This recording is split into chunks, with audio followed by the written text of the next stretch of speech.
নেটের ক্ষেত্রে সত্যিই যদি কিছু প্রয়োজনীয় থাকে তাহলে সিবিটি মক টেস্ট এবং হচ্ছে এই পিওয়াইকিউ। কিন্তু বিসিসিআই কি করে, ম্যামরা অপেক্ষা করেন যতক্ষণ না সবার ডাউটটা সেখানে শেষ হয়ে যাচ্ছে। তখন আমার বাড়ির পাশে একজনের কাছে জানতে পারি যে বিসিসিআই বলে একটি সংস্থা আছে যারা কোচিং দেন। নমস্কার, welcome to BSCCI YouTube channel. Topper স্টকের আরো একটি পর্বে তোমাদের স্বাগত জানাই।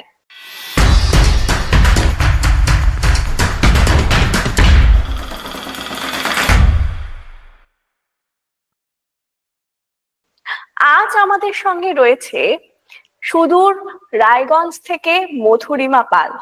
মধুরিমা, তোমাকে প্রথমেই আমরা অসংখ্য অভিনন্দন জানাই নেট পাশ করবার জন্য। এই আমি মানে সত্যি এতটা মানে আমি নিজেও ভাবতে পারিনি এবার এভাবে বিসিসিআই যখন আমি প্রথম ভর্তি হলাম। তো একটা সবাই একটা আশা নিয়ে ভর্তি হয় যে সে কিছু না কিছু হয়ে বেরোবে। তো আমি সত্যি ভাবতে পারিনি যে আমি 2 মাসে আমার এতটা ইমপ্রুভমেন্ট হবে, এটা আমি ভাবতে পারিনি। তো তার তোমার জন্য সঙ্গে বিএসসিসিআই কে অনেক অসংখ্য ধন্যবাদ। তোমার সঙ্গে তার মানে বিএসসিসিআই জার্নি 2 মাস, তাই তো? হ্যাঁ, হ্যাঁ, হ্যাঁ, দু মানে মাস 2 মাস হয়েছে তুমি বিএসসিসিআই তে ভর্তি হয়েছো, হ্যাঁ, এবং বিএসসিসিআই এর এই 2 মাস পথ, বিএসসিসিআই এর হাত ধরে 2 মাস পথ চলে তোমার সাফল্য লাভ। হ্যাঁ। তো বেশ, তোমাকে প্রথমে জিজ্ঞাসা করি যে টপার স্টক নিশ্চয়ই তুমি বিএসসিসিআই এর অনেকদিন ধরেই শুনছো, বিভিন্ন জোনকার বিভিন্ন কৃতি ছাত্রছাত্রীদের টপার স্টক আমরা নিয়ে থাকি। তা সবার টপার স্টক শুনে নিশ্চয়ই তোমার এটা মনে হয়েছিল যে আমি কবে টপার স্টকে আসবো। তা আজকে এই প্ল্যাটফর্মে নিজেকে দেখে কেমন লাগছে? আহ, নিজেকে দেখে সত্যি খুব ভালো লাগছে, কেননা যখন টপার স্টক গুলো আমি ফলো করতাম তখন মনে হতো যে আমিও যদি কিছু হতে পারি তাহলে সেই জায়গাতে হয়তো আমিই থাকবো এরপরে। তো এই মনের সুপ্ত বাসনাটা নিয়ে বিসিসিআই এ পথ চলা শুরু করি এবং সেটা আজকে সফল হয়েছে দেখে নিজেকে খুব আপ্লুত লাগছে। বেশ, তোমার সাবজেক্ট বিএসসিসিআই তে তুমি যে সাবজেক্ট পড়তে সেটা হচ্ছে পেপার 1, তাই তো? হ্যাঁ, পেপার 1। এবার পেপার 1-এর ক্ষেত্রে আমাদের যারা অধ্যাপক অধ্যাপিকারা রয়েছেন তারা তোমাকে তোমার এই সাফল্যে কতটা সহযোগিতা করেছেন? উম, আমি এর আগেও আমি অ্যাকচুয়ালি নেট দেওয়া শুরু করেছি 2023-এর ডিসেম্বর থেকে। আচ্ছা। আমি 2023-এর ডিসেম্বর থেকে নেট দিচ্ছি। তো নেট দিচ্ছি, নেটে সাবজেক্ট তো হয়ে যাচ্ছে যেহেতু সাবজেক্ট আমাদের অনেকটাই পড়া। কিন্তু যখনই পেপার 1টা পড়ছি তখনই মনে হচ্ছে যে কোথাও একটা যেন মানে একটা মানে খামতি থেকে যাচ্ছে, যার জন্য নেটটা কোনোবার হয়ে উঠছে না, কোনোবার 2 নম্বরের জন্য, কোনোবার 4 নম্বরের জন্য, তো কোনোবার 8-10 নম্বরের জন্য নেটটা আটকে যাচ্ছে। তো তারপরে আমি ঠিক করি যে না, এভাবে করলে হবে না। তো আমি তখন আমার বাড়ির পাশে একজনের কাছে জানতে পারি যে বিসিসিআই বলে একটি সংস্থা আছে যারা কোচিং দেন শুধু পেপার 1 এবং পেপার 2 এর কিছু সাবজেক্ট যারা পড়ান। তো সেখান থেকে কোচিং নিয়ে সে নিজেও জেআরএফ ক্লিয়ার করেছে। আচ্ছা। তো তার কথা মতো আমি বিএসসিসিআই যোগাযোগ করি এবং সেখান থেকেই আমার বিএসসিসিআই এর সঙ্গে পথ চলা শুরু। আজ মানে এই পথ চলা শুরু হওয়াতে এবং যখন মানে যবে আমি 2 মাস হলো আমি জয়েন করেছি। তো যখনই জয়েন করলাম আমার যেই জায়গাগুলো একটু প্রবলেম ছিল, রিসার্চ, কমিউনিকেশন, তো দেখলাম যে শুরুতেই সেই সাবজেক্টগুলোকে আগে পড়ানো হলো। তারপর ফিলোজফি, ইন্ডিয়ান লজিক, এই সাবজেক্টগুলো প্রথমেই পড়ানো হলো। তো এইগুলোতে আমার একটু অসুবিধা হচ্ছিল, কেননা অ্যাকচুয়ালি এগুলো তো আমরা উম, পড়িনি গ্র্যাজুয়েশন লেভেলে এই হুম। সাবজেক্টগুলো। সেই সাবজেক্টগুলো তো আমাদের খামতি থেকেই যাচ্ছে। তো এই সাবজেক্টগুলো স্যার ম্যাডাম এত সুন্দরভাবে বুঝিয়ে দিয়েছেন, বিশেষ করে অন্য স্যারের ফ্যালাসি ক্লাসগুলো এত ভালো হয়েছিল যে একটা ক্লাসেই আমার সবটাই মানে মাথায় ঢুকে গেছিল একদম। তো মানে বিএসসিসিআই কে আমি অসংখ্য ধন্যবাদ জানাবো যে আমার এই মানে খামতিগুলোকে দূর করে দেওয়ার জন্য। বাহ। আচ্ছা, বিএসসিসিআই এর আমাদের যারা টিচিং ফ্যাকাল্টি রয়েছেন তাদের কথা তো শুনলাম। এবার তোমার এই যে প্রস্তুতির ক্ষেত্রে যে কি কি কৌশল অবলম্বন করেছো, তোমার এই সাফল্যের পেছনে কি প্রস্তুতির কৌশল বা টাইম ম্যানেজমেন্ট টেকনিক রয়েছে সেটা যদি আমাদের একটু বলো। প্রস্তুতি, সত্যি কথা বলতে প্রস্তুতি আমি নিজে একজন হাউসওয়াইফ এবং আচ্ছা আমার একটি 5 বছরের বাচ্চা আছে। তো ঘর বাড়ি, হাজবেন্ড যেহেতু জব করেন, তো সকালে উঠে বই নিয়ে বসার সময় আমার একদমই হয় না। আচ্ছা। সকালে উঠে বাড়ির কাজকর্ম করে তারপর ছেলের পড়াশোনা দেখে তারপরে নিজের পড়ার সময় হয় আমার। তো সেইভাবে যখন বসতাম, অনেকটা হয়তো এনার্জি চলে যেত, কিন্তু তাও না, নিজেকে একটা উদ্বুদ্ধ হয়েছে যে না, এনার্জিটা লস করে নিলে হবে না। উম, পড়তে হবে, নিজেকে নিজেকে পড়তে হবে। তো আমি সেই এনার্জি থেকে আবার নিজে নিয়ে বসতাম, বই খাতা খুলে বসতাম।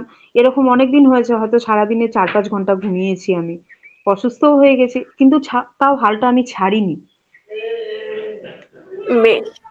আচ্ছা, বিএসসিসিআই এখন যে অনলাইন যে ফিচার্স গুলো এনেছে তাদের ডিজিটাল লার্নিং অ্যাপের মাধ্যমে, সেই ডিজিটাল লার্নিং অ্যাপটা তোমার সাফল্যের পেছনে কতটা কার্যকরী হয়েছে বা কতটা সহযোগিতা করেছে?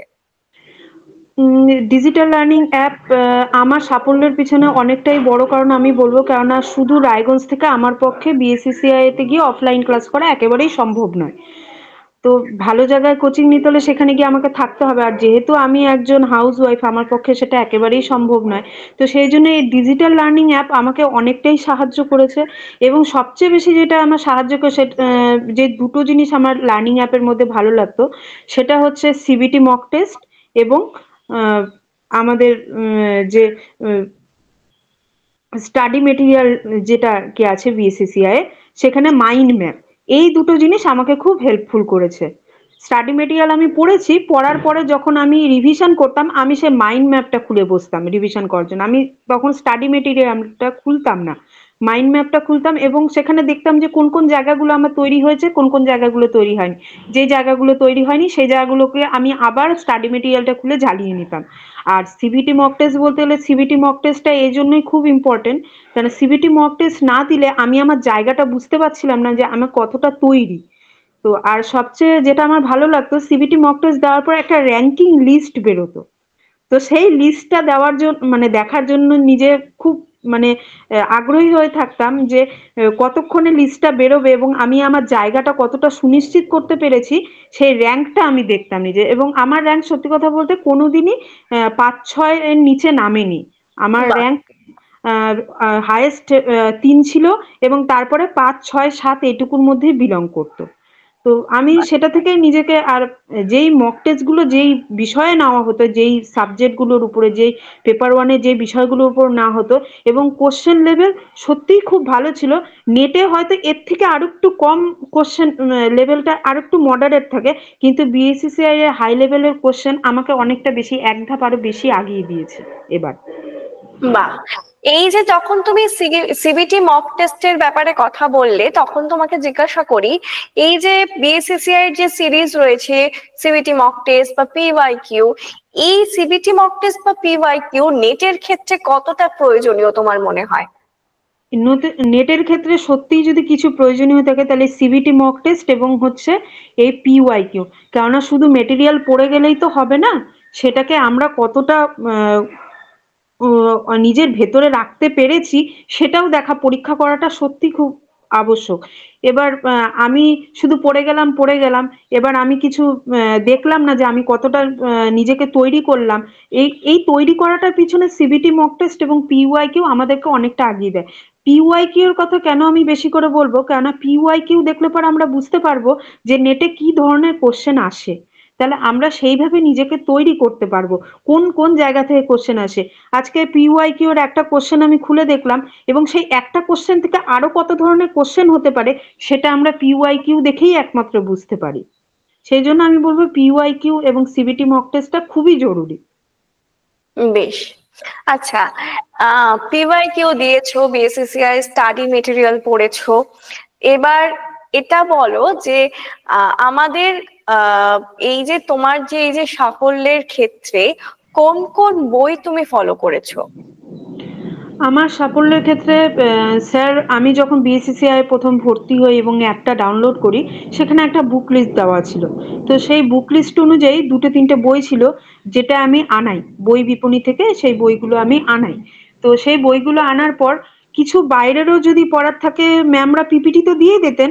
তো ওই পিপিটির মধ্যে তো খুবই শর্টে লেখা থাকতো, এবার সেই জিনিসটাকে যদি আমার ইলাবরেটলি পড়তে হতো, আমি তখন সেই বইটাকে ফলো করতাম তখন। মানে এখান থেকে যে বুক লিস্ট দেওয়া হয়েছিল সেই হ্যাঁ, বইটা ফলো সেই করো। বইগুলোই আমি ফলো করেছি। আচ্ছা, আহ, আমাদের এখানের যে ক্লাস সিস্টেম, মানে অনলাইনে ক্লাস নেওয়া, এটা তোমাকে কতটা হেল্প করেছে? অনলাইনে ক্লাস সিস্টেমটা অনেকটাই হেল্প করেছে, কেননা অনলাইনে ক্লাসের টাইমিংটাও খুব ভালো। সারাদিনে কাজকর্মের পর যখন ৮টার সময় বা ৭:৩০টার সময় যখন অনলাইনে ক্লাস করি, এবং এটা খুবই ভালো টাইম, কেননা তার আগে কি আমি আমার সমস্ত কাজগুলো আমার গুটিয়ে নেওয়া হয়ে যায় এবং আমি ফ্রি মাইন্ডে ক্লাসটা করতে পারি। আর সবচেয়ে বড় কথা, যে আমি বললাম আমি একজন হাউস ওয়াইফ, আমার পক্ষে বাইরে গিয়ে ক্লাস করা সম্ভব নয়, তো সেক্ষেত্রে এই অনলাইন প্ল্যাটফর্ম ছাড়া আমার পক্ষে অন্য কোনো কিছু মানে ভরসা করাই যায় না। আর অনলাইন বিসিসিআই অনলাইন প্ল্যাটফর্মটা আমি এই জন্যই আরো বলবো, তার কারণ হচ্ছে অনলাইনে ক্লাস নেওয়ার পর স্যার ম্যাডামরা তারপরেও কিছুক্ষণ অপেক্ষা করেন কোনো কিছু ডাউট আছে কিনা, এবং যতক্ষণ না ডাউট ক্লিয়ার হয় উনারা ততক্ষণ আমাদের ডাউটটা ক্লিয়ার করেই দেন।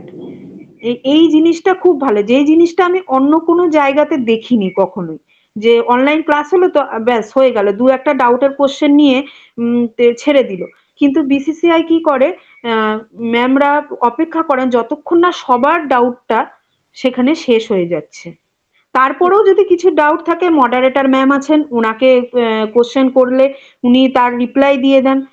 এই হেল্পটা তো আছেই তাছাড়া সবসময়। বেশ, এবার আগামীর জন্য কি পরিকল্পনা? আগামীর জন্য সত্যি কথা বলতে আমি তো এবার নেটটা ক্লিয়ার করেছি only assistant professor and PhD. আমার অ্যাকচুয়ালি স্বপ্ন হচ্ছে জেআরএফ। তো আমি এখন জেআরএফ এর লক্ষ্যের জন্য চাইছি। আর এবার আমার জেআরএফটা হয়নি বেশ কিছু নাম্বারের জন্য মাত্র। আমি যদি আর 4টে কোশ্চেন ঠিক হতো আমার, তাহলে এবার জেআরএফটা আমার ঝুলিতেও হয়তো থাকতো। তো জেআরএফটা হয়নি, একটু খারাপ লাগছে তার জন্য।